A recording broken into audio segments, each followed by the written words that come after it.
I stared at the papers on the kitchen table and my hand didn't shake. Not this time. Mom, we've been over this. My daughter-in-law Jennifer's voice dripped with that special kind of patience reserved for the elderly and the stupid. The financial advisor said it makes the most sense for estate planning. My son Derek wouldn't meet my eyes. He never could, not when Jennifer was in the room. The papers were for a full pension transfer. Every dollar I'd earned in 37 years at the school district moved into Jennifer's name as the primary beneficiary with full control. Not a standard beneficiary designation. Full control. In my first life, I signed them. In my first life, I died 6 months later in a nursing home, penniless and alone, while Jennifer drove my dream car and wore my mother's jewelry and told everyone what a burden I'd been. But here's the thing about dying with nothing but regrets. Sometimes the universe gives you a do-over. I woke up on my 60th birthday, 3 years in the past, gasping in my own bed with Derek's cheerful voice calling up the stairs that they'd made me breakfast. My joints didn't ache. The cancer that would kill me hadn't started yet, and I remembered everything, every betrayal, every manipulation, every cent they stole. You know what? I said, picking up the pen. You're absolutely right. Jennifer's eyes gleamed.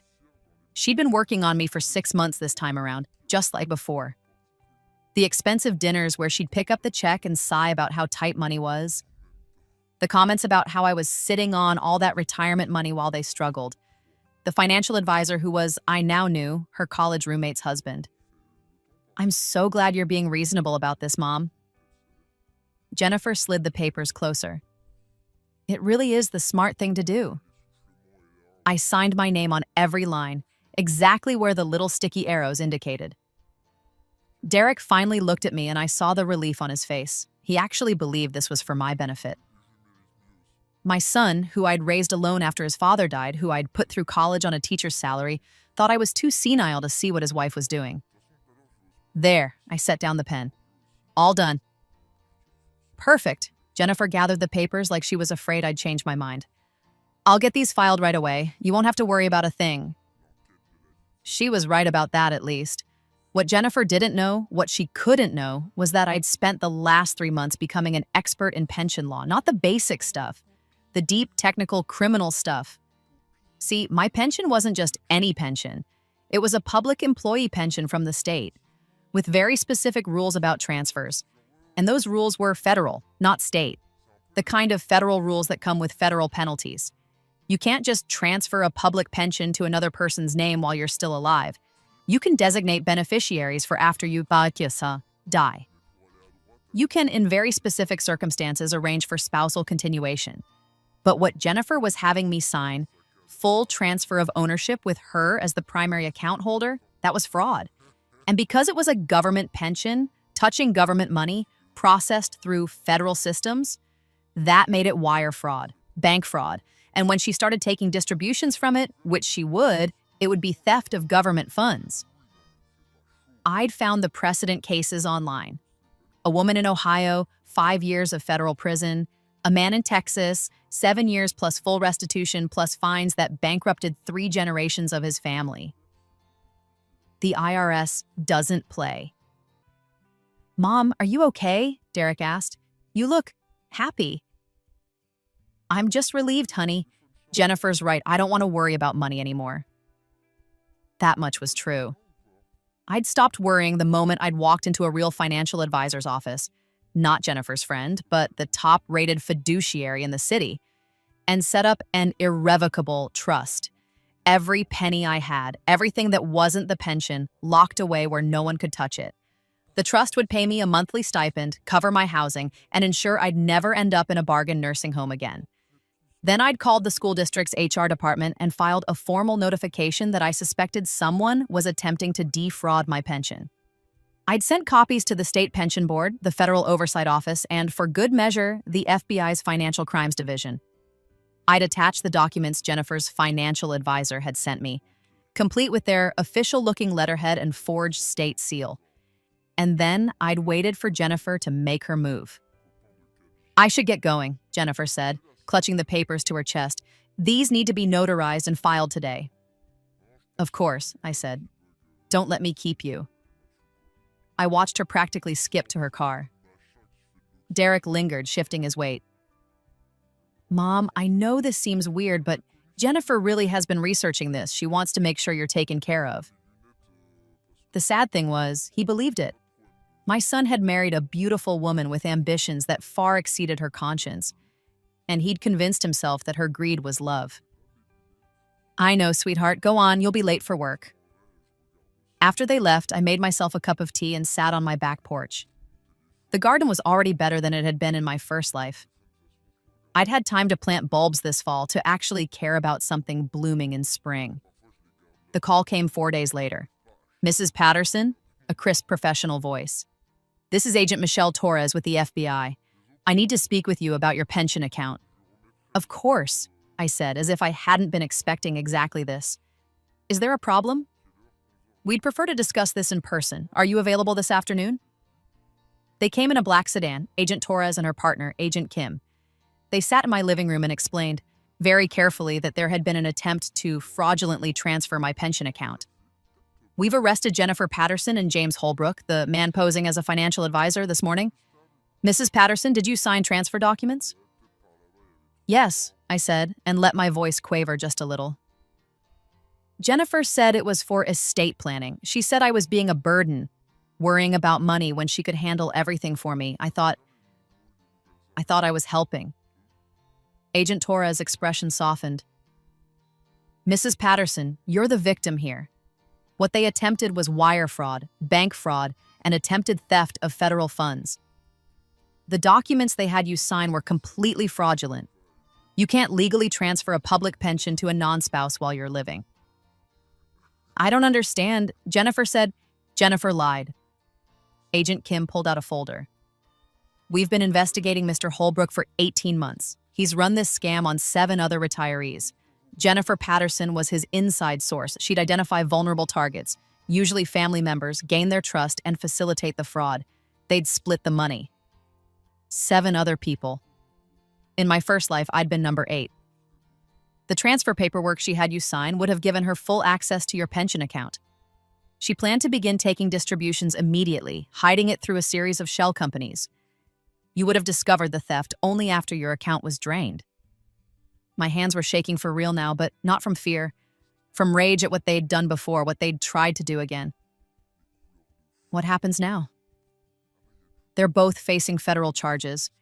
If convicted, they're looking at 10 to 15 years each. Mr. Holbrook has priors, so he'll likely get the maximum.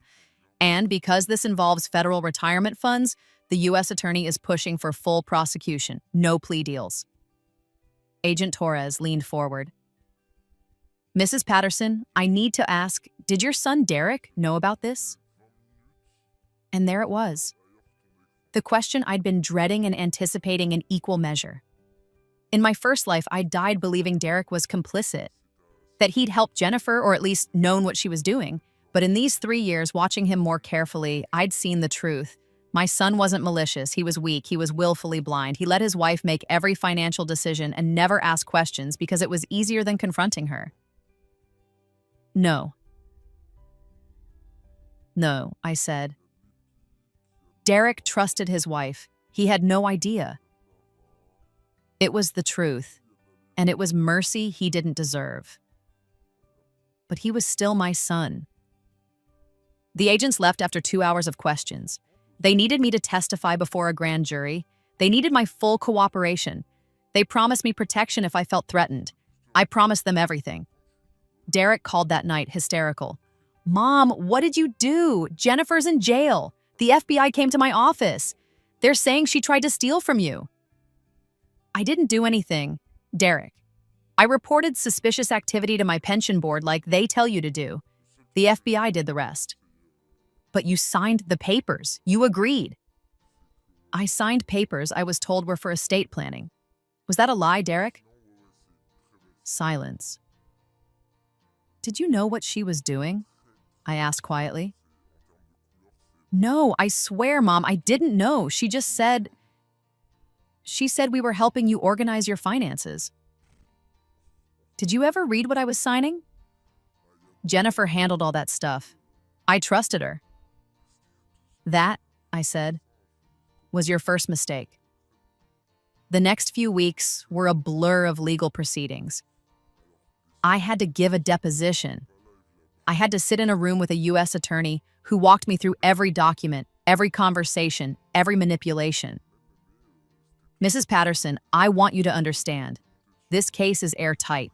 Jennifer Patterson and James Holbrook are going to prison. The evidence is overwhelming. What about the money? I asked. Did they steal from the others?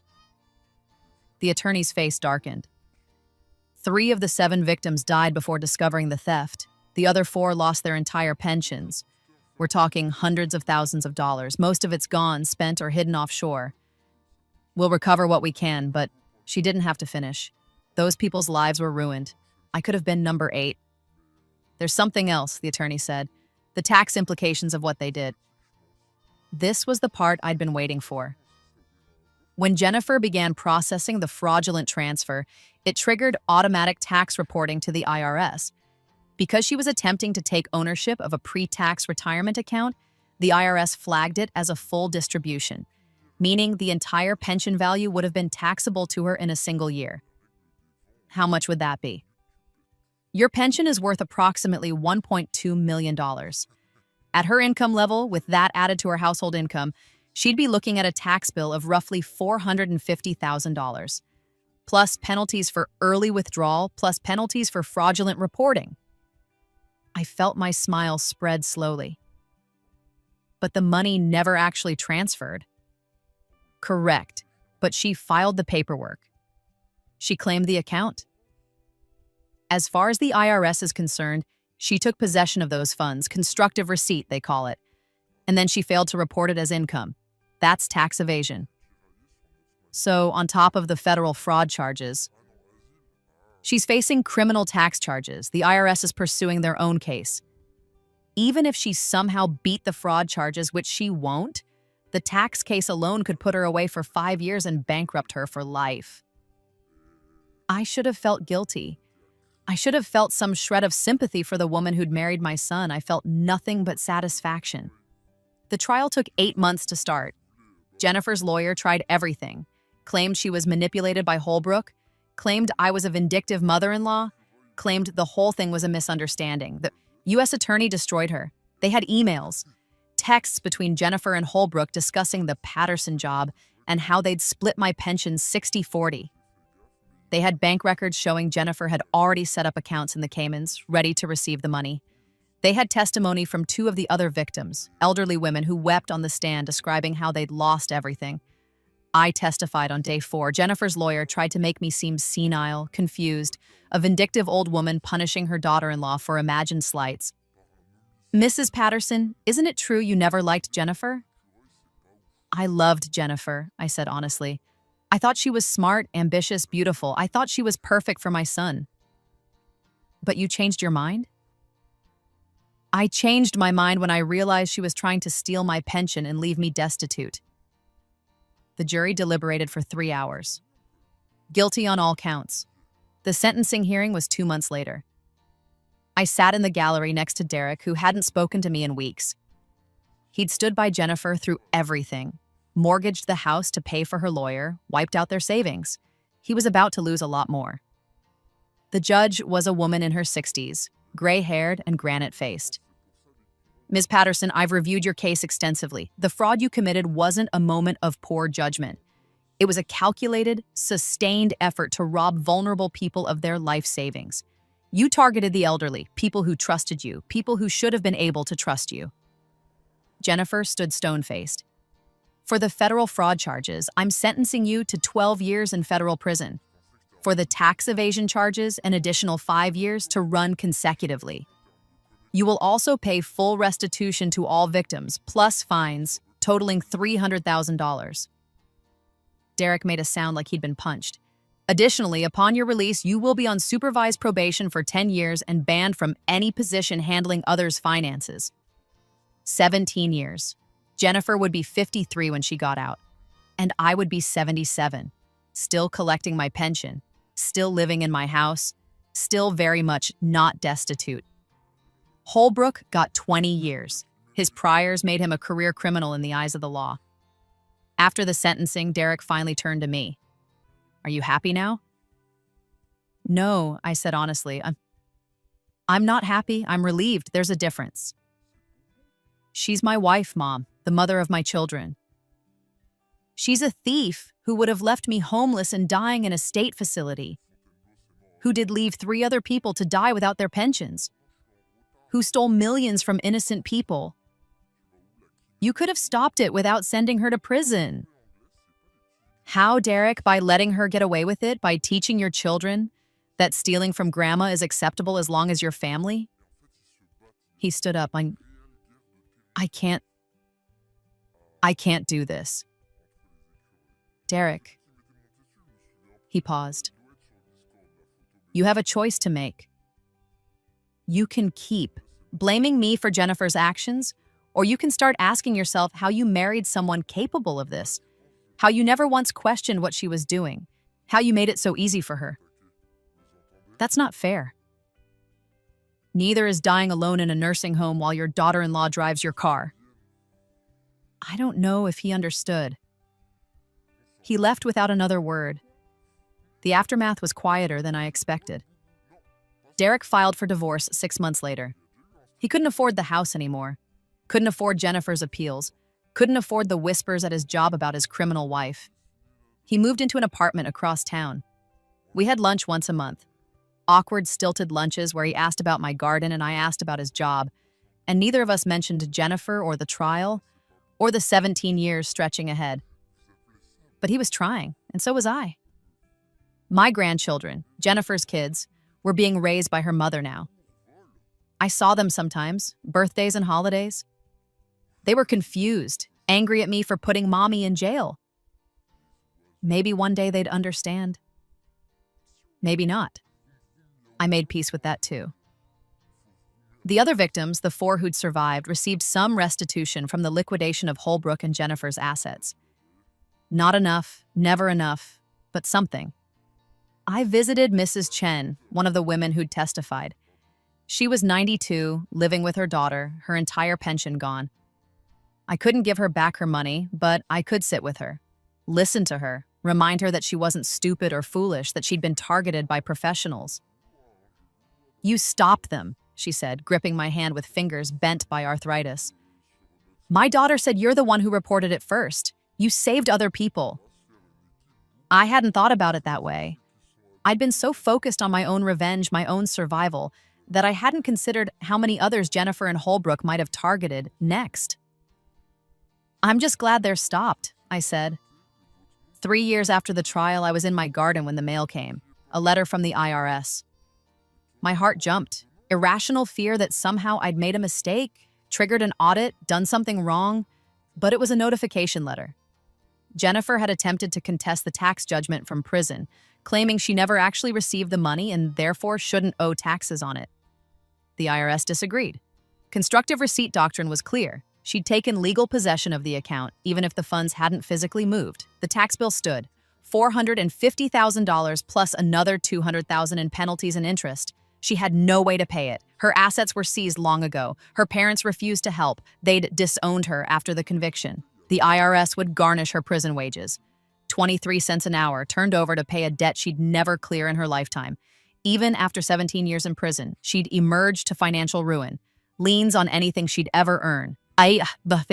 Ruined credit score. Unemployable in any professional field with a federal felony conviction. The punishment fit the crime.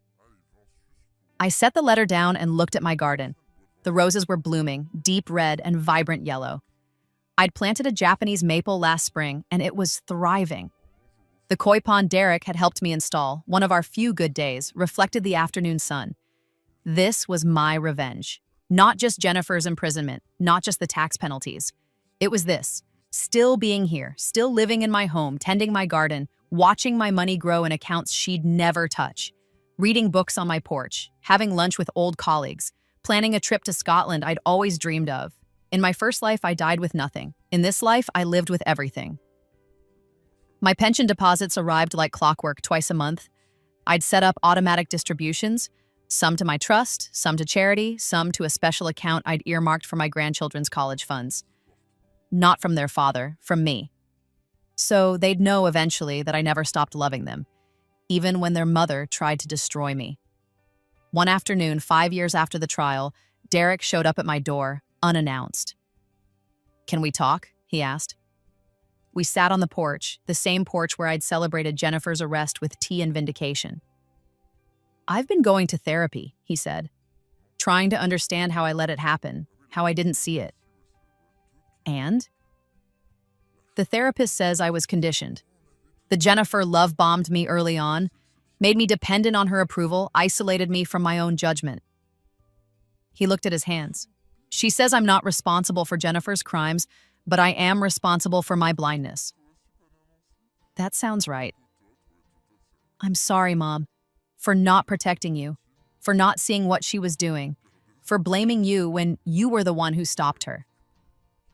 I'd waited 5 years to hear this. I thought I'd feel triumphant. Instead, I just felt tired. "I forgive you," I said. "But Derek, you need to forgive yourself too, and you need to promise me something." "Anything." "The kids, when they're old enough to ask, to really understand, you tell them the truth. Not a sugar-coated version, the real truth. That their mother committed crimes, hurt people, and paid the consequence. And that you loved her anyway, but that love doesn't excuse harm." "They'll hate me." "Maybe. Or maybe they'll learn that actions have consequences, and that's more important than comfortable lies." He nodded slowly. "The college accounts you set up. They got the letters." The kids had each received a notification on their birthdays that their grandmother had established education trusts in their names. Full rides to any state school or substantial support for private universities. "Jessica cried," Derek said. "She said she didn't understand why you'd do that when you put Mom in jail." "What did you tell her?" "I told her that you loved her, that you wanted her to have opportunities, and that what happened with her mother was complicated, but it wasn't about her." "Good." We sat in silence for a while, watching the koi circle lazily. "Are you happy, Mom?" Derek asked finally. I thought about it. Really thought. "I'm content," I said. "That's better than happy." Happy is temporary, content is earned. Another year passed, then another. Jennifer's first appeal was denied. Her second appeal was denied. Her petition for early release was denied. She'd serve every day of those 17 years. I got updates occasionally through the victim notification system. She'd earned her GED in prison. She was teaching other inmates to read. Maybe she was becoming a better person. Maybe it was an act for the parole board. I didn't particularly care either way. Mrs. Chen died peacefully at 96, surrounded by family. I went to her funeral. Her daughter hugged me, crying, and said, "Mom told me to thank you. She said you gave her justice when everyone else said to just let it go." 2 of the other victims had died as well. One was still alive, still fighting to recover some fraction of what Holbrook had stolen. The FBI agent, Torres, sent me a Christmas card every year. The last one included a note. 3 more arrests based on the Holbrook case. You started something important. I framed that one. On my 70th birthday, Derek threw me a party. Small, just family and a few close friends. My grandchildren were there, teenagers now, complicated and moody, and starting to ask questions about their mother. Jessica, the oldest at 16, cornered me by the cake. "Grandma, can I ask you something?" "Of course." "Did you really have Mom arrested?" Here it was, the question I'd been expecting for years. "No, sweetheart. The FBI arrested your mother. I reported a crime being committed against me and they investigated." "But if you hadn't reported it, then I'd be dead or destitute, and your mother would still be out there stealing from other people. There were 3 women who died after your mother and her partner stole their pensions. They died in poverty because of what she did." Jessica's eyes filled with tears. "But she's my mom." "I know, and you're allowed to love her. You're allowed to miss her, but you're also allowed to be angry at her for what she did. Both things can be true." I don't know how to feel. That's okay too. You're 16. You don't have to have it all figured out. She hugged me then, fierce and sudden. I'm glad you're not dead, Grandma. I laughed, surprised. Me too, baby. Me too. That night, after everyone left and Derek had cleaned up and headed home, I sat with my photo albums. There was a picture of Jennifer from years ago at her and Derek's wedding. She'd been so beautiful, so vibrant. I'd been so happy that day, convinced my son had found his partner for life. I still had the picture. I hadn't thrown it away or burned it in some symbolic gesture. It was just a photo of a moment in time before I knew what she was capable of. I wondered sometimes if I should feel guilty, if the revenge had been too harsh, too complete. But then I'd remember waking up in that nursing home in my first life, confused and alone, asking for Derek and being told he was too busy to visit. I'd remember the nurse telling me, with pity in her eyes, that my account was overdrawn and I'd need to be moved to a state facility. I'd remember dying with nothing. No, the punishment fit the crime perfectly. My pension would last another 30 years if I lived that long. It was worth $1.8 million now, grown with careful investments and compound interest. The trust I'd set up was worth another $1 million. I had my house paid off, my health miraculously better in this timeline. I'd caught the cancer early, treated it successfully, and been in remission for 6 years. I had my garden, my books, my grandchildren, slowly coming back into my life as they matured and started asking harder questions. I had my justice. On a Tuesday morning in spring, I received a letter from the federal prison. Jennifer had written to me. I almost didn't open it, almost threw it away. But curiosity won. Dear Margaret, I know you have no reason to read this, let alone believe anything I say, but I'm writing anyway because my therapist says I need to face what I did. I stole from you. I manipulated you, lied to you, and planned to leave you with nothing. I did the same to 7 other people, 3 of whom died before they could recover. I helped James ruin lives, and I did it for money and a fantasy of a better life. There's no excuse. I can't blame my childhood or my circumstances or anything else. I made choices and they were evil. I don't expect forgiveness. I don't deserve it. But I want you to know that I understand now what I did. I see it clearly. And if I could go back, I'd do everything differently. You saved people by reporting me. The FBI told me they were investigating 3 more potential victims when they arrested me. I would have destroyed them too. I'm not asking for anything. I just wanted you to know that I'm sorry, and I'm glad you stopped me. Jennifer, I read it 3 times. It could be manipulation. A play for sympathy, for a reduced sentence, for something. Or it could be genuine. I'd never know for sure. I wrote back a single sentence on a plain card. I accept your apology. I hope you find peace. I didn't forgive her. Peace and forgiveness aren't the same thing. But I released her, not from prison, she'd serve her time, but from the space she'd occupied in my head, the anger I'd carried, the bitterness, the constant what-ifs. I let it go. Another 5 years passed. I turned 75. Derek remarried a kind woman named Susan who worked as a social worker and treated me with genuine warmth. My grandchildren graduated high school, started college on the trusts I'd set up. They called me regularly, visited during breaks. Jessica decided to major in criminal justice. Because of what happened, she told me, I want to help people like Grandma Chen.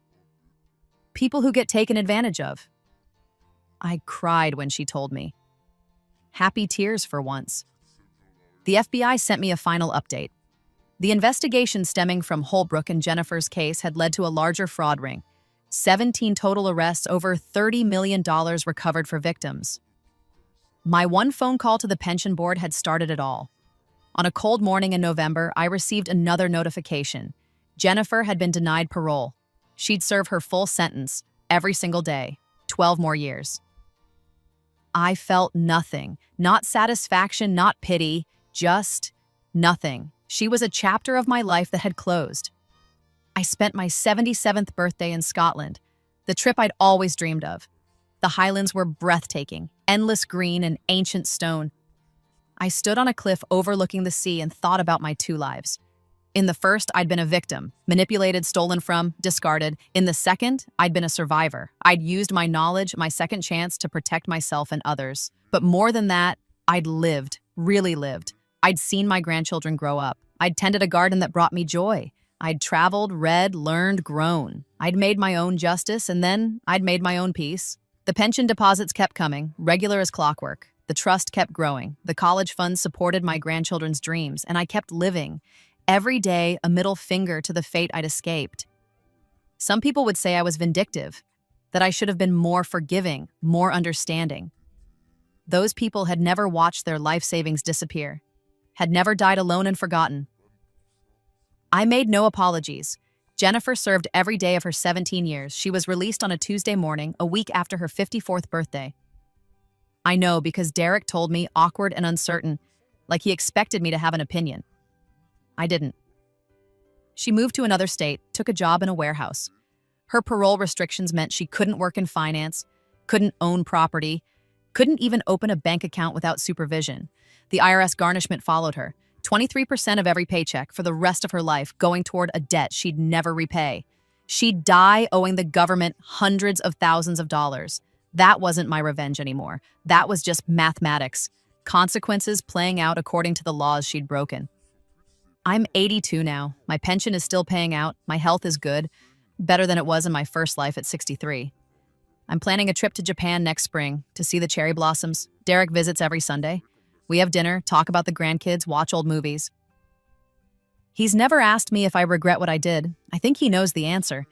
Jessica passed the bar exam last month. She sent me a photo of herself in a suit, standing in front of the courthouse with a card that read, "Thanks for showing me that justice matters, Grandma."